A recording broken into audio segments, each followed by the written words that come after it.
네, 저는 본문 말씀 통하여서 하나님을 기다림이라는 말씀으로 우리 말씀 나누기를 원합니다.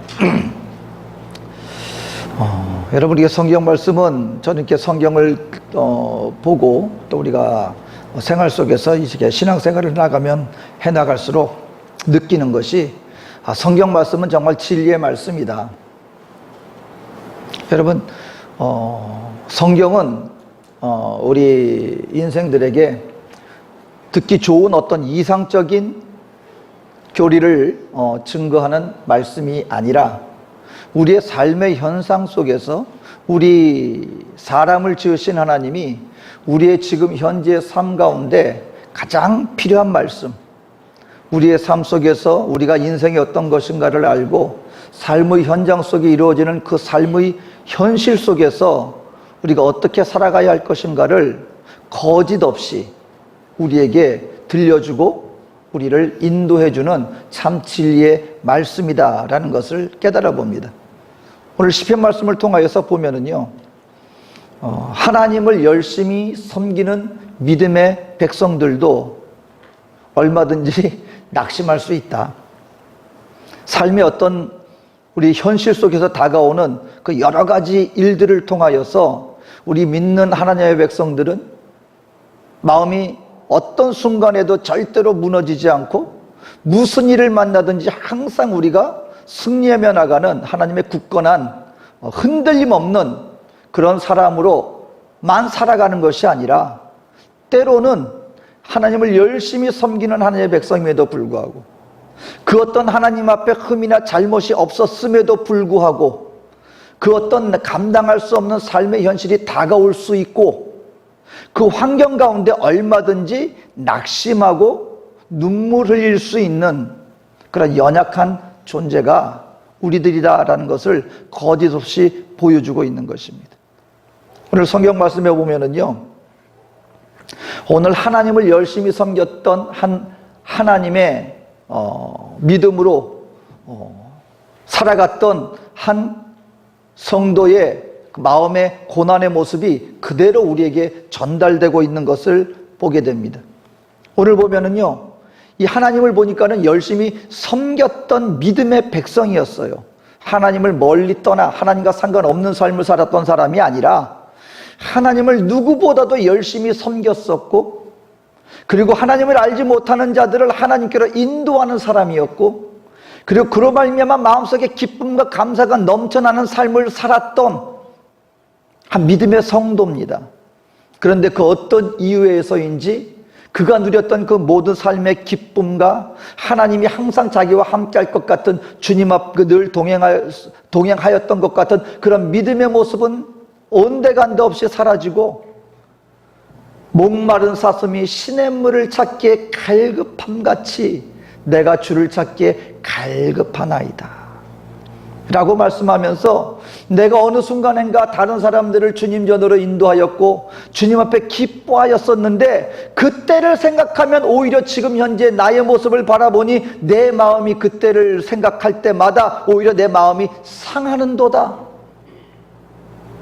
그리고 보니까 주야로 눈물이 나의 음식이 되었나이다. 여러분, 그러니까 지금 이 하나님의 성도가 얼마나 절망 가운데 하루하루를 살아가고 있는지.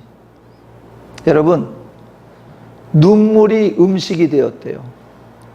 그러니까 눈만 뜨면 그 삶의 그 어떤 암울한 현실 속에서 그것을 내가 이겨낼 길이 없고, 그리고 하나님 앞에 내가 이 문제 해결을 위해서 그렇게 기도하였는데 내가 그토록 섬기고 나를 그때도록 축복해주고 나와 늘 함께 나를 지켜주고 인도해주시고 보호해주신 그 하나님의 존재가 나의 이 현실 가운데 도대체 응답하지 않고 나에게서 멀리 떨어져 계신 것 같다는 거예요.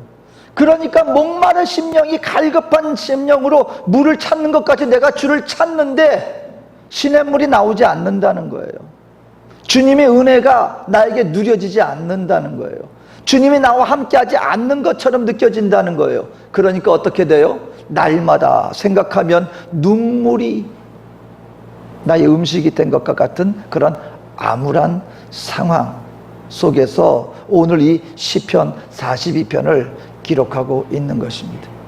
여러분, 오늘 저와 여러분들이 알아야 되는 것은요, 우리 인생에 사람들이 우리 뜻대로 우리의 계획으로만 우리 인생들만 이 땅 가운데 살아가는 것이 아니다라는 것을 잠언서에서 성경은 분명히 얘기해 주고 있습니다. 만약에요, 저와 여러분들이 이 땅이 그냥 하나님의 영적인 존재가 계시지 않고 그냥 우리 그냥 사람들만 어쩌다가 이 땅 가운데 존재하게 되었고 우리들만 살아가게 된다면은요, 우리가 설명할 수 없는 여러 가지 현상을 우리가 설명할 길이 없습니다. 성경은 우리에게 말하기를요, 만약에 우리끼리만 존재하는 것이고 내가 행하는 대로 되어지는 그냥 자연 현상으로만 사라지게 되어진다면 우리의 인생길 가운데는요, 우리가 어느 정도 계획할 수 있고 예측할 수 있고 그리고 내가 계획한 대로 하면 그대로 이루어지는, 어찌 보면은 그냥 기계와 같이 내가 입력한 대로 내가 계획한 대로 결과가 주어지는, 그래서 어느 정도 내가 이렇게 하면 결과가 내가 계획한 대로 되어지는 그런 인생이 되어져야 될 것인데, 우리가 살다 보면은요, 저와 여러분들 그래도 우리 인류의 역사가 이 정도 되었는데 그 누구도 내일 일을 예측할 수 있는, 장담할 수 있는 사람은 한 명도 없습니다. 그 이유가 무엇이냐? 성경은 이렇게 말합니다. 잠언서에 인생의 생사화복을 우리 앞에 둠으로 말미암아 그 누구도 내일 일을 장담할 수 없게 만들었다. 여러분, 저와 여러분들 가만 한번 보면은요, 어떤 일이나 사건이 생기려면 여러분 이게 내가 예측할 수 있게 다가옵니까? 도대체 아무 문제가 없어요. 그 어떤 일도 일어나서는 안 돼요. 그런데 어느 순간인가 어떤 일들이 덜컥덜컥 우리 앞에 다가옵니다. 지금 내가 평안하다 하지만 내일 일을 내가 평안한 삶으로, 내가 어떤 잘못을 저지르지 않는 한, 내가 어떤 실수를 하지 않는 한 그 어떠한 일도 생겨서는 안 되는데, 어떤 경우에는 정말 모든 것이 다 잘 되고 정상적으로 이루어졌음에도 불구하고 내가 생각지도 못한 그 어떤 일들이 불쑥 우리 현실 속에 어두움으로 다가오기도 합니다. 또 그러다가 내가 이 상황 가운데서 내가 어떡하지, 이제는 모든 것이 끝날 것 같은 그런 상황이었는데 어느 순간 눈을 떠보니까 또 불쑥 그와 같은 것들은 언제 그랬냐는 듯이 사라져버리고 또다시 형통한 길이 우리에게 다가오기도 해요. 생사화복이 우리가 예측할 수 없는 가운데 우리 앞에 놓여져 있음으로 말미암아 그 누구도 내일의 앞길을 예측하고 장담할 수 없게 만들었다라고 이야기를 하고 있습니다. 이로보건대 우리 인생은 결코 우리 인생들만 살아가는 것이 아니라 우리가 보이지 않는 그 어떠한 하나님의 선하신, 또 아니면 그 어떤 뜻을 따라 이루어져 나가고 있는 것임을 우리에게 보여줍니다. 그러한 과정 속에서 때로는 하나님을 열심히 섬기고 하나님 안에서의 기쁨을 누렸던 믿음의 백성들에게도 우리가 설명할 수 없는 그 어떤 어두움과 고난이 우리에게 다가올 수도 있다. 이것을 성경은 부인하지 않습니다. 그러면 알아야 되는 것은 그런 상황, 왜 그러한 일이 닥칠까? 그런 상황 속에서 우리 하나님의 백성들이 그 어두움을 우리가 극복할 수 있는 길이 무엇일까? 오늘 그와 같은 상황 속에서 시편을 기록하고 있는 이 한 성도의 시편을 통하여서 우리가 한번 살펴보고자 하는 것입니다. 여러분, 몸과 마음과 우리의 영혼이 힘든 상황, 오늘 이 시편 42편의 기자는요, 영혼이 하나님 앞에서 병들었어요. 하나님의 임재하심과 그 하나님의 동행하심에 대해서 갈 길을 잃어버렸어요. 눈물이 음식이 되었다. 마음과 심령이 날마다 상한 심령이에요. 여러분, 몸과 마음이 상하면 어떤 결과가 나타나집니까? 우리의 육신도 연약해지기 마련이에요. 뼈를 마르게 한다, 뼈가 녹는다는 말이 나올 정도로 영혼육 간의 고난을 당하는 이 상황 가운데서 오늘 이 시편 기자는 어떻게 이것을 극복하며 나갈 수 있었는가? 오늘 첫 번째 그것은 뭐냐면, 우리가 고난의 때 우리가 그것을 이겨나갈 수 있기 위해서는 먼저 하나님을 기억하기로 결심해야 한다 말씀하고 있습니다. 오늘 6절에 보니까 이 성도가 이렇게 말합니다. 내 하나님이여, 내 영혼이 내 속에서 낙심이 되므로 내가 요단 땅과 헤르몬 미살산에서 주를 기억하나이다. 여러분, 어려움이 닥치면은요, 누구든지 뭐 본능적으로 나타나지는 그 모습은 어떤 모습입니까? 그 문제에만 집중하게 되는 거예요. 문제만을 바라보고 있는 거예요.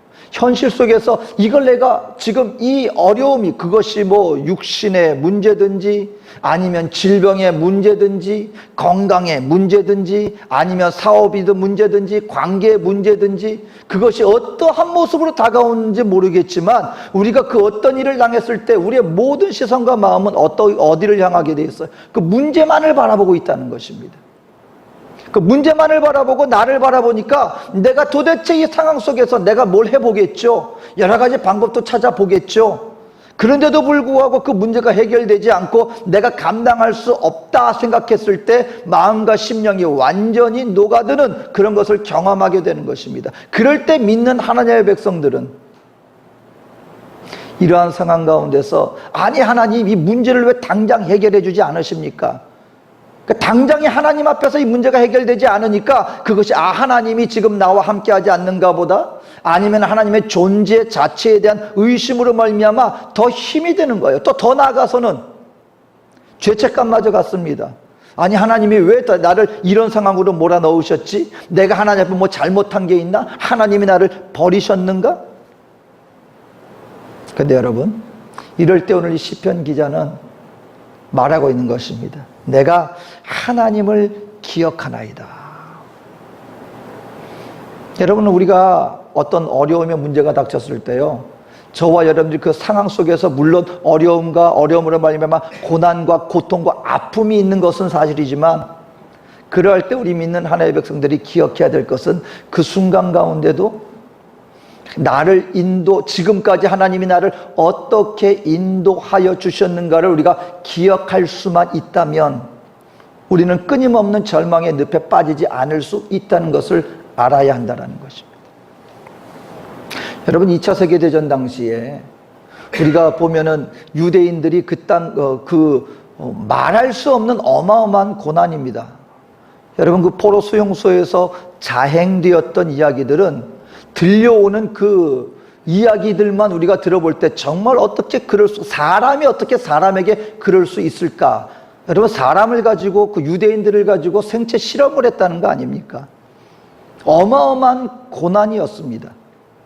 그 고난 가운데 여러분, 수많은 유대인들 가운데 우리가 들려지는 좋은 얘기도 있어요. 그 가운데서 그 신앙을 지켰던 아주 훌륭한 훌륭한 그 유대인들의 이야기도 들려지지만, 사실은요, 실제로 많은 유대인들이요, 그때 2차 세계대전 당시에 신앙을 잃어버린 사람도 굉장히 많습니다. 그 이유는 무엇입니까? 우리는 하나님의 선민이었는데 하나님이 계시다면 우리에게 어떻게 이러한 고난을 당하게 하실 수 있겠는가? 수많은 유대인들이요, 여러분 오늘날 보세요.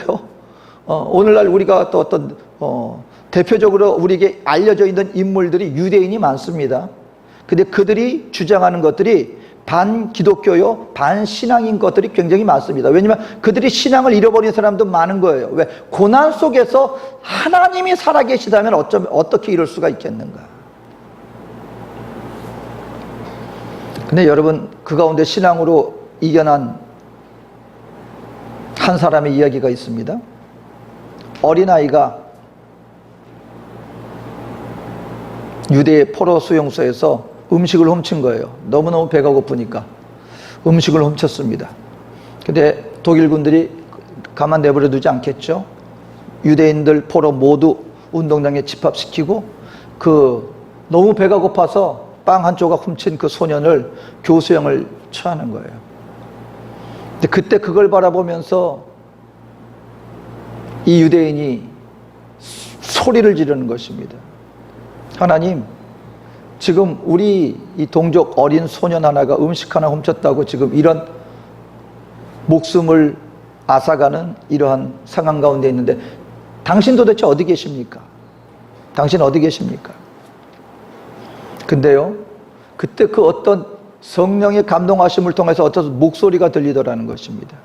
나는 지금 그 가운데 고통당하고 있는 그 소년과 나는 지금 함께하고 있다. 함께하고 있다. 그 음성이 들리더라는 것입니다. 나중에 전쟁이 끝나고 이분이 자유인이 되어서 살아나가다가 그 이야기를 증거했을 때 결국 그 목소리가 도대체 어떤 목소리였는가 궁금했었다는 것입니다. 그때 나중에 한 기독교인의 전도를 받고 바로 그분이 그 목소리의 주인공이 바로 예수 그리스도였다는 것을 깨닫고, 이분이 유대인이면서, 여러분 유대인들은 기독교 우리 크리스찬이 아닙니다. 유대인들은 유대교입니다.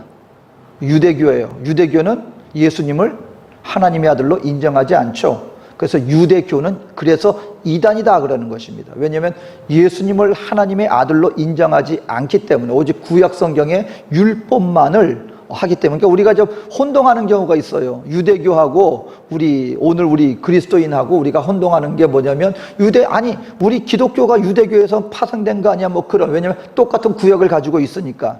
근데 하나의 다른 점이 뭐예요? 유대교는 예수님을 하나님의 아들 독생자 예수 그리스도로 인정하지 않습니다. 그들의 하나의 선지자 중 한 명으로 봅니다. 그래서 유대교에게는 아직까지 예수 그리스도를 믿지 않아요. 근데 이분이 나중에 내가 도대체 그 상황 속에서 그 음성을 들었는데 그게 누군가 했을 때, 나중에 전도를 받고 성경을 보고 하였을 때, 그분이 바로 예수님이셨구나 하고 그분이 그 기독교인으로 개종을 하게 되는 그런 역사가 있었다는 것입니다. 사랑하는 성도 여러분, 많은 경우에 하나님, 우리가 여기서 지금 내가 어려움 당하고 있는데, 내가 지금 이 암흑과 같은 상황 가운데 있는데 하나님 도대체 어디 계십니까? 왜 우리가 하나님 앞에서 하나님이 멀리 계신 것처럼, 아니면 고난 가운데서 오히려 하나님이 나를 왜 버리셨는가 그 생각하는 이유 중에 하나는 뭐냐면요, 지금 하나님이 나와 전혀 상관없이 계신다고, 때로는 하나님이 또 우리를 심판하시기 때문에 나의 죄 때문에 나를 벌 주신다는 그런 생각 때문에 더 힘들어하는 경우가 있습니다. 그런데 기억하라는 것입니다. 오늘 시편 기자는 생각하는 것입니다. 내가 하나님 앞에 잘못한 것도 아니고 나의 삶 가운데 내가 이해할 수 없는 고난을 당했을 때, 그때 나는 무엇을 할 것인가? 나는 지금까지 나를 인도해 주셨던 나는 그 하나님의 손길을 기억할 거야. 그럼 우리도 한번 지금까지 우리 신앙생활을 살펴보면요, 하나님이 저와 여러분들에게 은혜 베풀어 주지 않는 하나님이셨습니까? 저와 여러분들이 그냥 우리 하나님 믿고 난 다음부터 저와 여러분들 혼자 신앙생활 했습니까? 나 혼자서 예수님을 따라고 나 혼자서 주님을 믿는 믿음의 길을 나 혼자 해왔습니까? 아니에요. 저와 여러분들이 예수를 영접한 그 순간부터 우리 주님은 항상 저와 여러분들과 함께 해오셨던 분이시고, 그 어떤 어려움이 있었을 때, 정말 우리가 어려움 가운데 죽음의 사망의 음침한 골짜기를 가서 정말 희망이 없다 했을 때 항상 손을 들어서 우리를 구원해 주시고 인도해 주셨던 우리의 선하신 좋으신 목자 되신 하나님이셨다는 것을 기억하라는 것입니다. 저도 가만 보면은요, 정말 하나님의 가장 큰 임재하심과, 그리고 하나님 앞에서 오늘 이 시간까지 내가 신앙생활을 해왔던 그 어떤 그 순간순간들을 생각해 보면은요, 그때 하나님의 인도하심 없었으면 정말 설 수 없었던 경우가 너무나 많습니다. 처음에 예수를 만난 것도 주님의 은혜로 만나게 되었고, 그러니까 선교 사역을 하면서 아무것도 없이 정말 암흑과 같이 깜깜한 속에서 이제는 다 끝났어 싶었던 순간 가운데서 하나님이 기적과 같은 은혜로 말미암아 나를 인도해 주셨고, 그리고 내가 힘이 없어 낙심하여서 정말 아무것도 일어설 힘도 없었을 때 나를 안아주시고 나를 끌어주시고 나를 세워주신 분이 바로 하나님이셨습니다. 정말 이 희한한 방법으로, 내가 예측할 수 없는 방법으로, 내가 어떤 일을 만들어서가 아니라 하나님은 어떡하고요? 어떡합니까? 내가 할 거 다 해보고 해봤는데 이젠 더 이상 도리가 없습니다. 더 이상 안 됩니다. 근데 그럴 때마다 하나님은 길을 열어주셨고 손을 잡아주셨고 일으켜 세워주셨고, 그래서 저는 내일 일이 어떻게 되는가 모릅니다. 하지만 항상 믿는 것은 있습니다. 지금 이 시간 주님이 나와 함께 하신다는 그 사실만, 하나님이 나와 함께 하신다면 나는 주님 안에서 할 수 있습니다. 장담은 못합니다. 왜냐하면 내일 일이 어떤 일이 닥칠지. 하지만 지금 내가 주님 손을 붙잡고 있다면 주님은 나를 통하여 나를 끝까지 붙잡아 주시고 세워주시고 지켜주실 것입니다. 이 믿음으로 날마다 살아갈 수 있게 된다는 것입니다. 성도 여러분, 혹시 저와 여러분들이 어떤 내가 이해할 수 없는 상황 가운데 있다 하면요, 문제 속에서 내 마음과 심령이 다 삼켜지는 것이 아니라 그 상황 속에서 내가 마치 멀리 하나님은 나와 전혀 상관없는 데 계시는 거 아니야? 사뿐 십뿐 생각이 들었을 때 그때 우리 마음과 생각을 돌이키십시오. 그리고 무엇을 그렇게 기억하면 됩니까? 지금까지 나를 인도해 주신 그 하나님을 묵상하고 돌이켜보고 기억해 보십시오. 아, 지금까지 하나님 나를 붙잡아주고 인도해 주셨지? 그렇다면 앞으로도 주님은 나를 끝까지 붙잡고 나를 인도해 주실 거야. 이럴 때 우리에게 힘이 날 수 있다라는 것입니다. 두 번째, 저와 여러분들이 이러한 마치 하나님 앞에서 우리가 마치 버려진 것과 같은 그런 고난 속에서 우리의 심령이 낙심이 되는 상황 가운데 있을 때 먼저 우리가 하나님을 기억할 뿐만 아니라, 그리고 우리가 기억해야 될 것은 그 고난을 통하여 저와 여러분들을 하나님께서 하나님의 성품으로 초대하고 계신다는 것을 우리는 인식할 수 있어야 한다라는 것입니다. 여러분께는 왜 우리가 어려울 때 그 고난이 힘이 드냐면요, 예를 들어서 여러분 그 밥을 굽는다 할 때 금식과 굽는 것은 굉장히 차이가 있습니다. 어떤 분들은 뭐 40일도 금식하기는 해요. 제가 신학교 다닐 때 한 미국인 선교사님이셨는데, 제가 파라과이에서 신학교가 미국인 선교사님이 세우신 그 하나님의 성의 신학교였어요. 그러면 이제 교장 선생님은 미국에서 오시는 거예요. 그분들이 스페인어도 하실 줄 아는, 부모님이 뭐 남미에서 선교하시는 선교사 자녀였거나 그런 분들이 와가지고 이제 교장 선생님도 하시는데, 어떤 분은 보면은요 40일 금식도 하시고 그래요. 막 그래요. 근데 여러분, 일주일을 금식하는 것과 3일을 굶는 것과 어느 게 힘들 것 같습니까? 일주일 금식은요, 내가 일주일 금식해야지, 음식이 없는 게 아니에요. 먹을 수 있어요. 근데 내가 금식하기 위해서 일주일 동안 단식하는 거예요. 힘들죠. 쉽지 않죠. 하지만 3일을 음식이 없어서 굶는 그런 상황 가운데 처한 사람하고 비교해 본다면, 굶는 가정이 다가오는 그 고난은요 비교할 수 없습니다. 왜냐하면 굶는다는 건 뭘 의미하는 거예요? 없다는 거예요. 그 상황이 언제 어떻게 해결이 될지 모르는 상황에서 어쩔 수 없이 내가 굶을 수밖에 없는 그런 현실을 살아가는 것과, 내가 그것보다 훨씬 더 음식을 안 먹는 거예요. 하지만 일주일을 금식하는 것과는 다가오는 그 무게감이 전혀 다릅니다. 왜 우리가 인생 살면서 고난이 닥쳤을 때 우리가 정말 마음이 낙심이 되는지 아십니까? 이 고난이 언제 어떻게 끝날지 모르기 때문에, 그것이 우리에게 대단한 공포와 불안과 고난으로, 아픔으로, 두려움으로 다가올 수밖에 없다는 것입니다. 오늘 이 시편 기자는요 봅니까?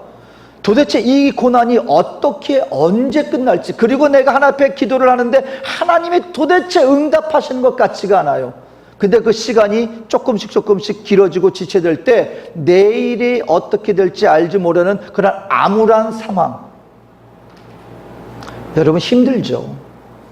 믿는 저와 여러분들이 그런 상황 속에서 하루하루를 살아간다는 것은 정말 결코 쉬운 일이 아니고, 이것이 결코 가벼운 부분은 아닌 것입니다. 그런데 그럼에도 불구하고 우리 하나님께서 왜 그럼 우리 인생들에게, 아니 하나님 그냥 일주일이면 끝나, 조금만 참어, 좀 이렇게 좀 해주시면, 그래 내가 조금만 참으면, 눈 감고 요거만 견디면 그 다음에는 문제가 해결이 되니까 힘을 낼 수 있지 않겠습니까?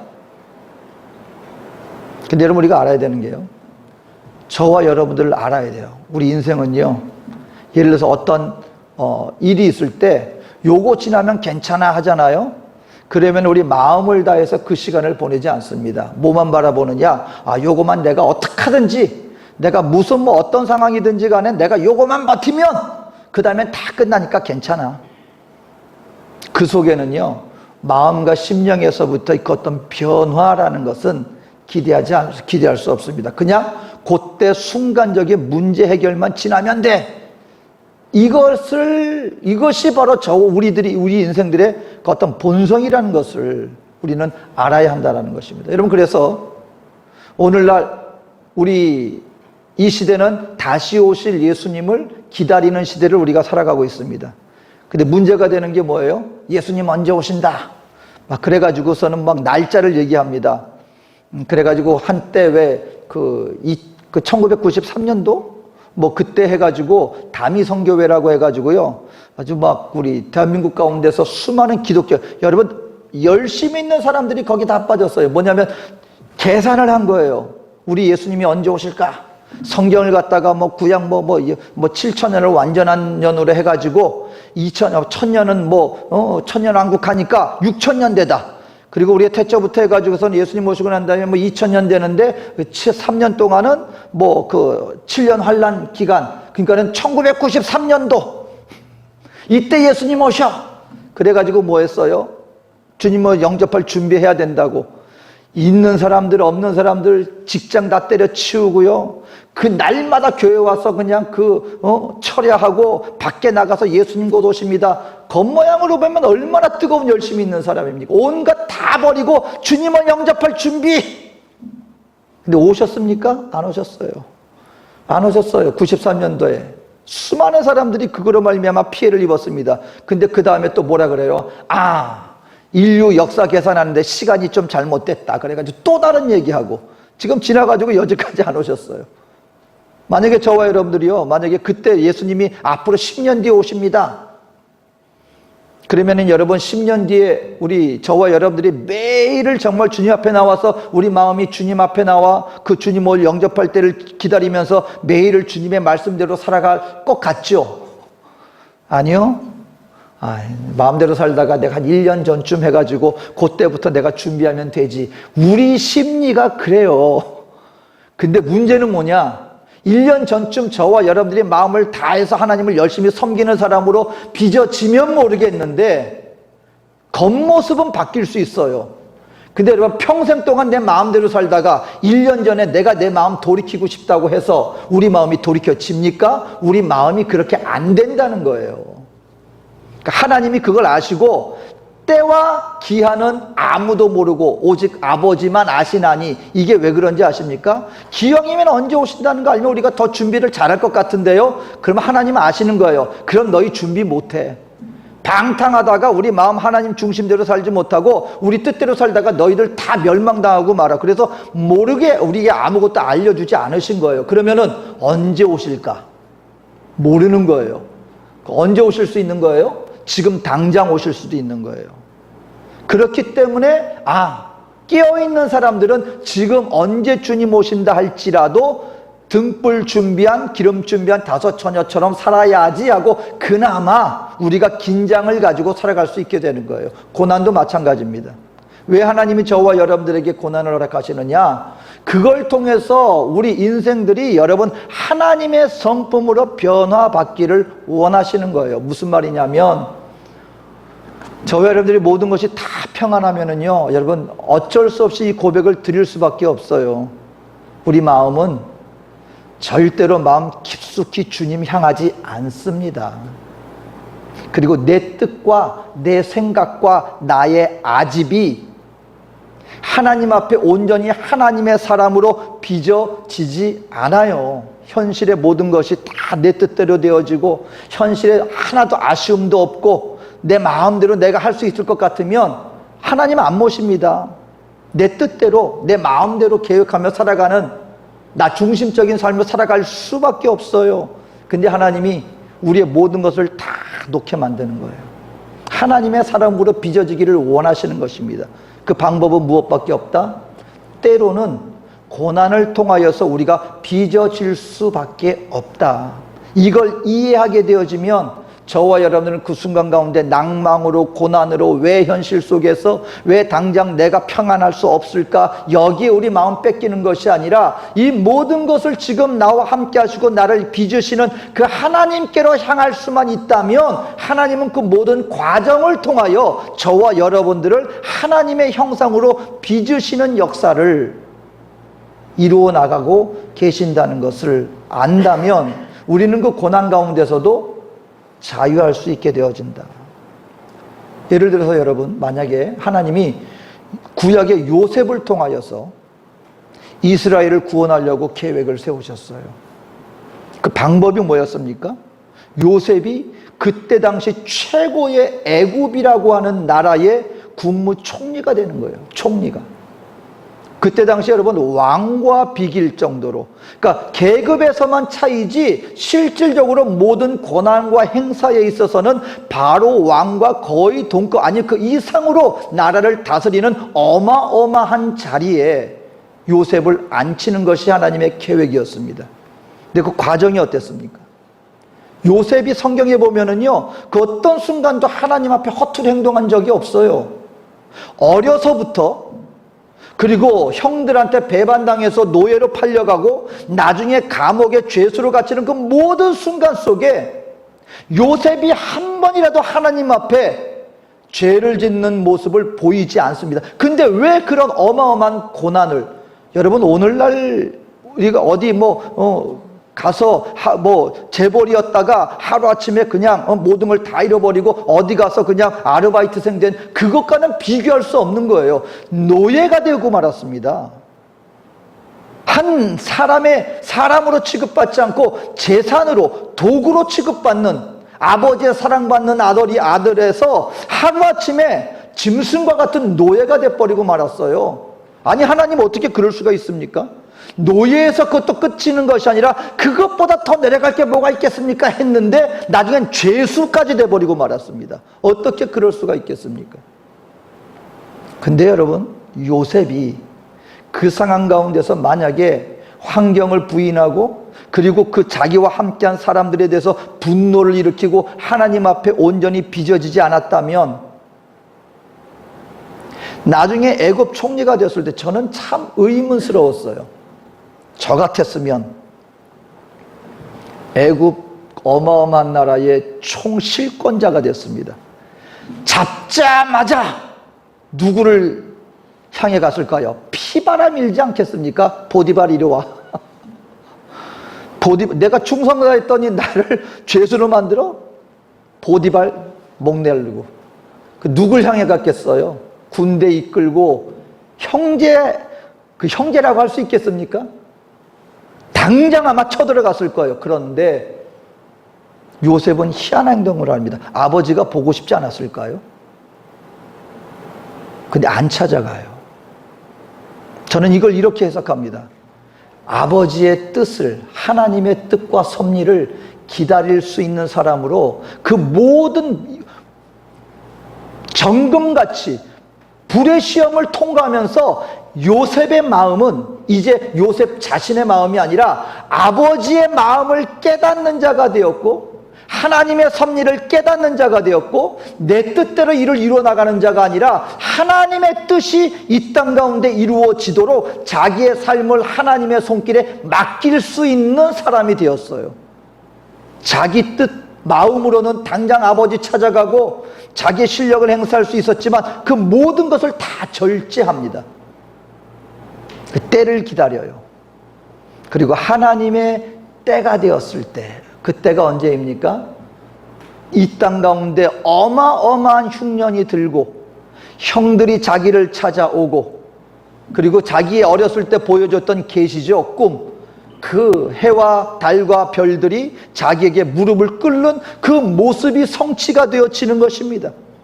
그리고 그 어마어마한 환난으로부터 야곱과 그 가족들을 다 불러들임으로 말미암아 하나님이 계획해 놓으셨던 그 이스라엘을 구원하는 그 사역 속에 쓰임받는 사람이 된 거예요.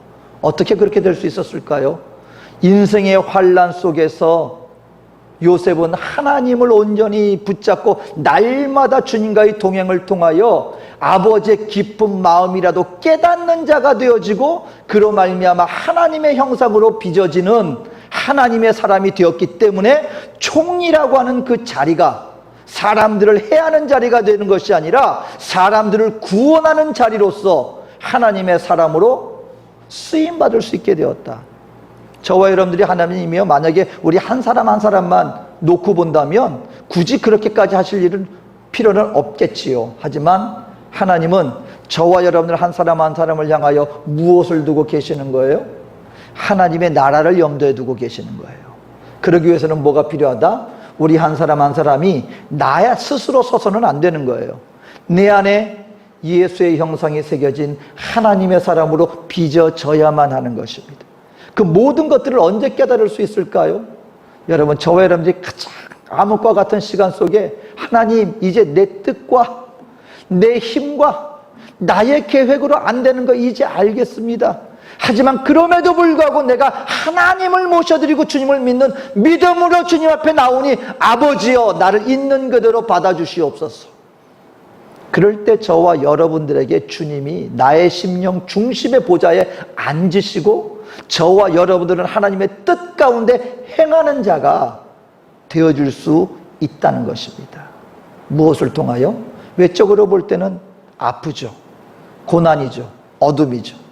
하지만 그것을 우리가 주님 앞에 나아가는 이 아버지의 뜻을 깨달아라. 나의 것을 다 내려놓고 우리 주님께 나의 삶을 드리는 그 모습을 통하여 하나님은 오히려 저와 여러분들을 이제는 나 스스로가 아니라 내 안에 계신 주 예수의 형상을 통하여 주 예수 그리스도의 향기가 모두에게 나타나지고 전달될 수 있는 하나님의 거룩한 사람으로 저와 여러분들을 세우시고 빚으실 것입니다. 그렇다면 저와 여러분들에게 달갑진 않지만 오히려 그 상황을 통하여 오히려 하나님께로 나아가는 오늘 시편 기자와 같이 내가 주님을 기억합니다. 내가 주님의 성품에 동참하는 그 자리를 내가 회피하지 않겠습니다. 주여 나를 인도하여 주시옵소서. 오히려 두 손 들고 주님께로 나아가는 그런 말이면 하나님의 한없는 사랑과 은혜 속에서 오히려 거듭나는 그 하나님의 빚어지는 역사를 체험하여 주님 앞에 서게 되어지는 저와 여러분 되어주시기를 주의 이름으로 축원드립니다. 오늘 잠시 기도하겠습니다. 사랑과 은혜가 많으신 나의 좋으신 아버지 하나님, 오늘 하나님의 말씀은 진리의 말씀입니다. 진리는 사실을, 삶의 현실을 우리에게 있는 그대로 보여주는 생명의 말씀입니다. 아버지 하나님, 우리가 어떤 자리에 어떤 순간 가운데 있다 할지라도 우리가 주님께로 향하여 아버지 하나님의 그 손길을 우리가 뿌리치는 것이 아니라 더욱더 거듭난 하나님의 사람으로 빚어지는 주님의 생명의 자녀 모두가 되어줄 수 있도록 우리를 인도하여 주시옵소서. 항상 날마다 우리와 함께 하시는 주님의 사랑과 은혜를 감사드립니다. 예수님의 이름으로 기도합니다. 아멘.